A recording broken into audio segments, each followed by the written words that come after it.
Ai, quero falar com vocês hoje sobre um tema tão legal de direito internacional envolvendo extradição, que é uma das formas de entrega de um estrangeiro que está em um determinado país, mas foi condenado por outro, e este país onde tem uma condenação ou um processo penal em andamento e um tratado de extradição ou uma promessa de reciprocidade com o país onde se encontra esse estrangeiro, faz uma solicitação para que haja entrega dessa pessoa para que ele cumpra a pena e responda pelo crime que ele cometeu ou pela pena que ele foi condenado. E por que que isso é tão atual? Porque nós vamos falar da decisão do Supremo de sexta-feira, dia 6 de junho, que confirmou a condenação de 10 anos da deputada federal Carla Zambelli, determinando o cumprimento imediato dessa pena. E por que que ela foi condenada a 10 anos de prisão junto com Walter Delgatti, um hacker? Porque juntos eles teriam invadido o sistema do Conselho Nacional de Justiça e adulterado documentos. Há uma informação de que haveria, inclusive, uma decisão do próprio ministro Alexandre de Moraes em que determinava a prisão dele mesmo. E aí, eles foram condenados, portanto, pela Justiça e lá no Supremo, no dia 6, transitada em julgado essa decisão. Significa o quê? Que não cabe mais nenhum tipo de recurso. Vai ter que cumprir a pena. Início imediato da execução da pena, tanto para a deputada federal quanto para o hacker Walter Delgatti. E a decisão do Supremo determinou ainda, veja, a perda imediata do mandato de Carla Zambelli. Por quê? Diz a Constituição que um deputado federal, por exemplo, ele pode se ausentar durante um ano por 120 dias das sessões ordinárias. Então, seria um limite para que ele pudesse não comparecer e realizar as suas funções enquanto parlamentar. Mas se ela foi condenada a 10 anos de prisão, o regime inicial para o cumprimento da pena é o regime fechado. Acima de 8 anos, regime fechado. Como é que ela, estando presa, comparece às sessões da Câmara? Impossível. Uma pessoa não pode ocupar 2 espaços ao mesmo tempo.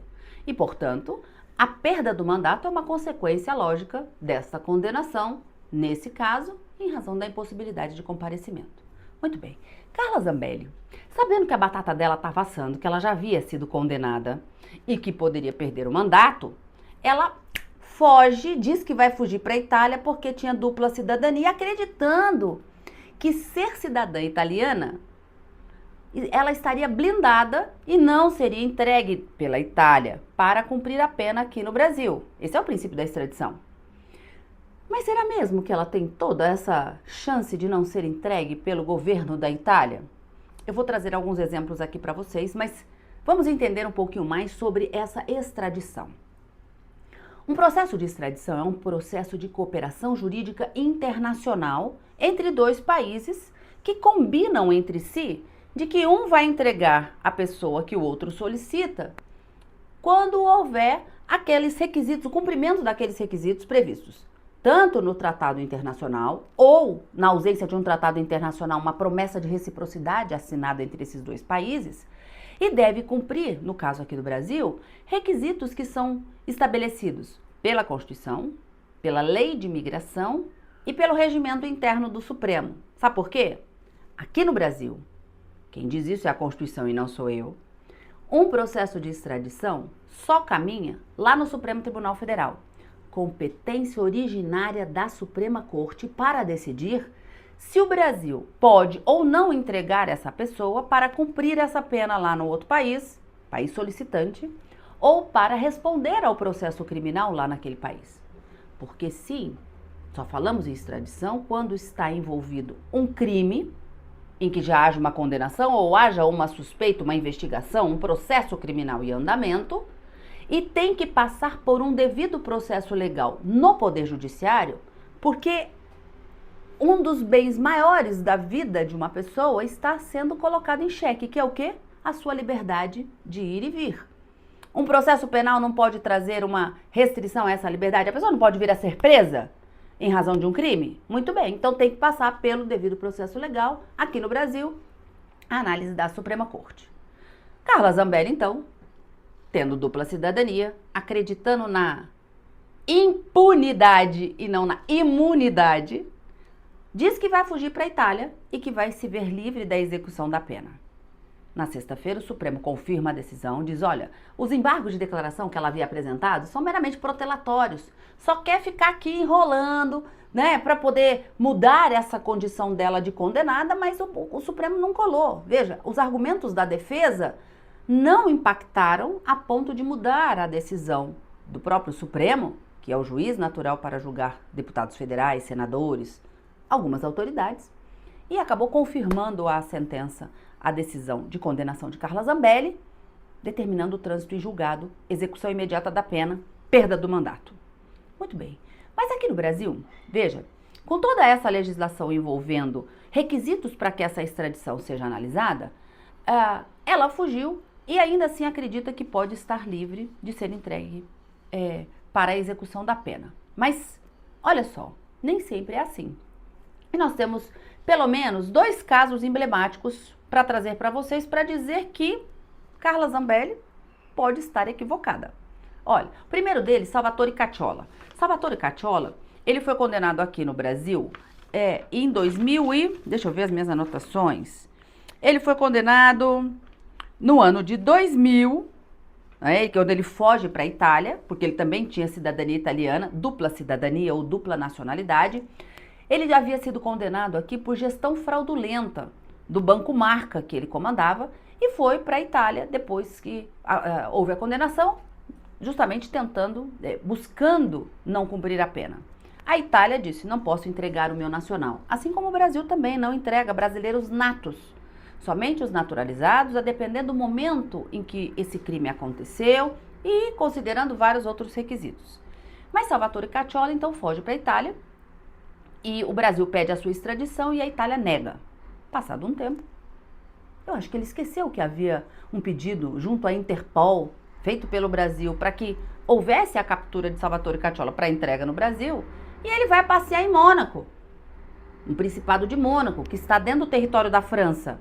E lá a Interpol localiza ele, prende e a França extradita para o Brasil.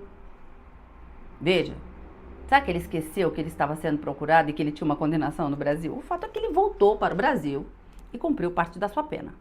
Outro caso emblemático envolve um dos condenados no caso da ação penal 470, a ação penal do mensalão, Henrique Pisolato.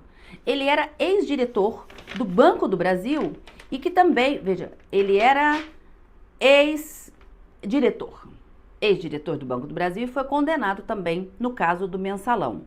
E acabou fugindo para a Itália também porque tinha dupla cidadania e falou assim, não vou ser entregue, né? Não vou ser devolvido pela Itália porque cidadão, né? Eles não vão devolver. Mas, veja, lá ele alegava que a condenação dele no Brasil, no caso do mensalão, teria uma conotação política. E assim como no Brasil não há a extradição de estrangeiros por crimes quando houver um crime político, lá na Itália da mesma forma. Então a Itália demorou um pouquinho para entregar o Pisolato, entendendo que havia essa conotação, mas depois o Brasil acabou confirmando que não tinha nenhuma conotação política, não era crime político ou de opinião, e a Itália acabou entregando o Pisolato para cumprir a pena aqui no Brasil. Karine, e o caso do Cesare Battisti? O caso do Cesare Battisti é um caso assim invertido, mas envolve também Brasil e Itália.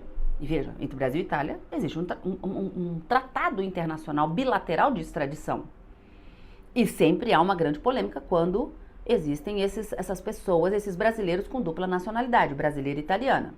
No caso de Cesare Battisti, ele não tinha dupla cidadania, mas ele tinha sido condenado lá na Itália por 4 assassinatos na década de 70. E ele estava onde, Battisti? Aqui no Brasil.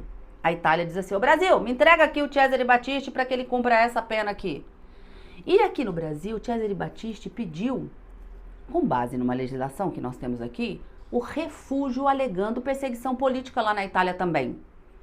E o Brasil afastou o refúgio, entendeu que ele foi concedido de forma ilegal, e o Supremo autorizou a entrega de Battisti. Mas no último minuto, o presidente da época, que era Luiz Inácio Lula da Silva, resolveu não entregar Battisti. Battisti vai para a Bolívia e na Bolívia ele é pego também, preso, quando em fuga, e acaba sendo entregue à Itália. Então veja, seja no caso de Battisti, que não era um binacional, mas um nacional da Itália, que acabou sendo entregue para o governo da Itália, ou dos outros dois casos em que havia dupla cidadania, mesmo assim, essas pessoas acabaram sendo entregues ao Brasil para cumprir a pena. Carla Zambelli está acreditando piamente que ela vai fugir da possibilidade ou vai ficar livre de não cumprir, essa condenação aqui no Brasil. Será mesmo? Veja, a extradição, portanto, é um tratado bilateral de cooperação jurídica internacional em que os países combinam de eu entrego o seu hoje, você entrega o meu amanhã, para que a gente possa aplicar essa pena. O Estatuto da Migração, ele fala em outros casos. Eles falam em repatriação, que não se confunde com extradição, processo administrativo, que impede a entrada de um estrangeiro no território nacional quando ele não tiver com a documentação ok. Mesma coisa é a deportação, só que a diferença da deportação para a repatriação é que o estrangeiro já está aqui, mas ele acaba ficando no Brasil de forma clandestina e isso não pode. Aí ele é devolvido para o país de origem ou de última procedência ou o país que o aceitar. Ou seja, aqui ele não pode ficar, deportado. A expulsão pressupõe um fato grave que esse estrangeiro cometeu aqui no Brasil.